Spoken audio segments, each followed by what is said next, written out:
Por exemplo, do VM Metrics, Daniel, essa é uma implementação legal que saiu esse ano. Então, aqui a gente tem a Bacana. métricas de memória, aqui em cima de memória, de CPU, de rede, de disco aqui também, escrita e leitura, IOPs. E isso foi o que foi feito com base em caso de uso, né? Novamente, normalmente a gente pega essas demandas, essa parte de gráfico aqui tem algumas demandas ainda para adicionar outra coisa, remover, enfim, tem algumas coisas para serem mexidas e normalmente é isso que a gente vai fazendo, né? Esse ano foi o ano que a gente trabalhou nessa questão de métricas, né? Que foi isso é armazenar, isso aqui tudo é parametrizado, ou seja, tem uma definição, tem uma configuração que diz qual que é o tempo de retenção, qual que é o intervalo de coleta, e, enfim, daí cada um ajusta, né, pro seu contexto, para sua necessidade, né? Então tem o tempo de coleta e o tempo de retenção que a gente trabalha. O usuário final consegue ver isso. Então, não somente o operador, né, mas se vocês forem expor, por exemplo, algum dia a interface do CloudStack, isso já estaria pronto. E se não for expor a interface do CloudStack, e se vocês for ter o próprio front-end, também dá para chamar API, né, obter a métrica e projetar, fazer o que quiser de outra forma. Não tem... Não, bacana, bacana.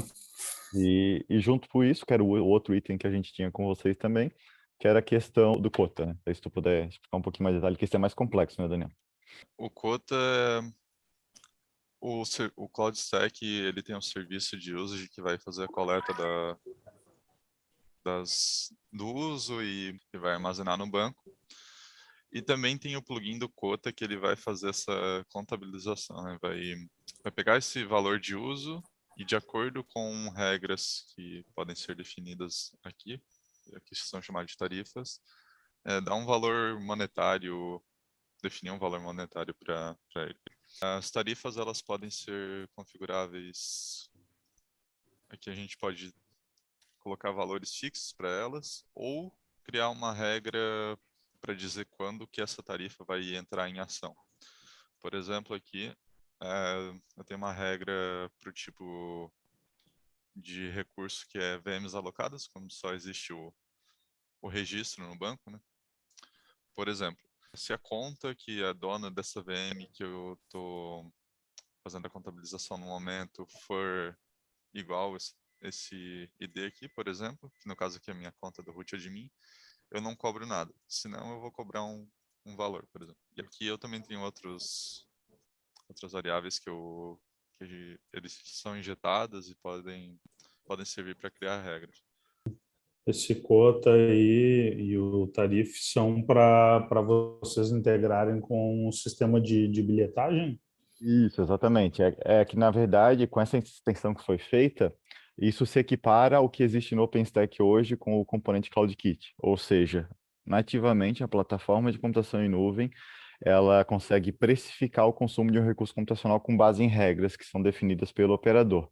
E com isso, para o sistema de bilhetagem, lá, que é a parte de invoicing final, ele só precisa chamar uma API que é obter o extrato, né, de cada um dos clientes, para gerar depois o invoice, porque toda a precificação, todo o processo já vai ser feito nativamente na plataforma de computação em nuvem, que é o que a gente está mostrando aí. Então, tu consegue criar regras e dizer quanto custa cada recurso computacional, e tu consegue diferenciar por cliente, diferenciar por flavor, enfim, escrever a tua regra de negócio ali, né?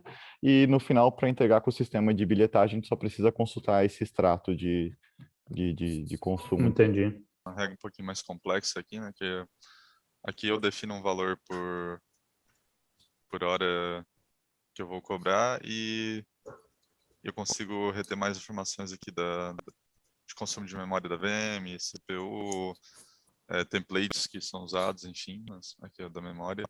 Por exemplo, se a VM está consumindo mais de 8 GB de memória, memória RAM vai ser um valor. Se for mais 4, vai ser outro. Então, dá para criar Entendi. algumas regras mais complexas. São todas as regras em JavaScript, que o acesso daí tem um interpretador ali dentro para fazer essa validação, mas